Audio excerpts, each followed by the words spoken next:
Guys, IAS ఐపీఎస్ఎల్కి జీతాలు పెరుగుతున్నాయి, 3 రెట్లు జీతాలు పెరుగుతున్నాయి. ఇది ఒక boosting point for every UPSC aspirant. నేను జనరల్గా ఏంటి అంటే, నాకు తెలిసి లాస్ట్ మంత్ అనుకుంటే డిసెంబర్లో కూడా ఈ 8th పే కమిషన్ దీని గురించి అంటే ఆల్మోస్ట్ ఎవ్రీ 10 years కంటే లాస్ట్ 6th పే కమిషన్ వచ్చేసి 2006లో వచ్చింది. అప్పుడు బేసిక్ పే వచ్చేసి 7,000 దాకా ఉండేది.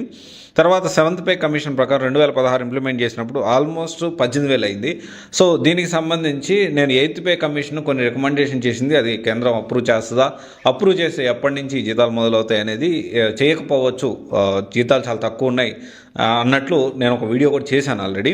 అయితే ఇప్పుడు చాలా ప్రతి ఒక్క యూపీఎస్సీ ఆస్పిరెంట్ ఇది ఒక బూస్టింగ్ పాయింట్. ఖచ్చితంగా ఈ 3 రెట్ల జీతం అయితే పెరుగుతూ ఉంది. అండ్ దాని గురించి వీడియోలో మనం డిస్కస్ చేసుకోవాలి. అండ్ జనరల్గా ఏంటి అంటే, మీ అందరికీ యూపీఎస్సీ ప్రిపేర్ వాళ్ళందరికీ ఖచ్చితంగా ఈ విషయం తెలుసు. ఈ 6th పే కమిషన్ అని, 7th పే కమిషన్ అని, తర్వాత ఇప్పుడు వచ్చేది ఏంటి అంటే 8th పే కమిషన్. అయితే ఇక్కడ ఏంటి అంటే, ప్రతి 10 సంవత్సరాలకి ఈ కొత్తగా కమిషన్ ఒకటి ఏర్పాటై అప్పుడున్న ఇన్ఫ్లేషన్ అంటే కిరాణా సామాన్లు స్థితిగతులను బట్టి ఎంత జీతం పెరిగితే బాగుండని ఒక రికమెండేషన్ అనేది సెంట్రల్ గవర్నమెంట్ పంపిస్తుంది. ఆ సెంట్రల్ గవర్నమెంట్ దాన్ని చూసి అప్రూవ్ చేస్తుంది అనమాట.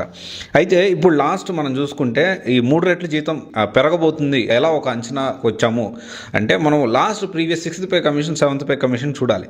6th పే కమిషన్ దాదాపు 7,000 బేసిక్ పే ఉంటే 7th పే కమిషన్ 2016లో వచ్చింది. ఇది వచ్చేసి దాదాపు 18,000 ఉంది. అండ్ ఇప్పుడు అంటే 18,000 అండ్ మ్యాక్సిమం బేసిక్ పే వచ్చి దాదాపు 80,000 దాకా ఉంది 6th పే కమిషన్ ప్రకారం. 7th పే కమిషన్ వచ్చేసి దాదాపు 2,50,000 ఉంది మ్యాక్సిమం పే, బేసిక్ పే. అయితే దీంతో పాటు 8th పే కమిషన్ కూడా లైక్లీ ఇప్పుడు మన 2026లో ఇంప్లిమెంట్ అవచ్చు. అంటే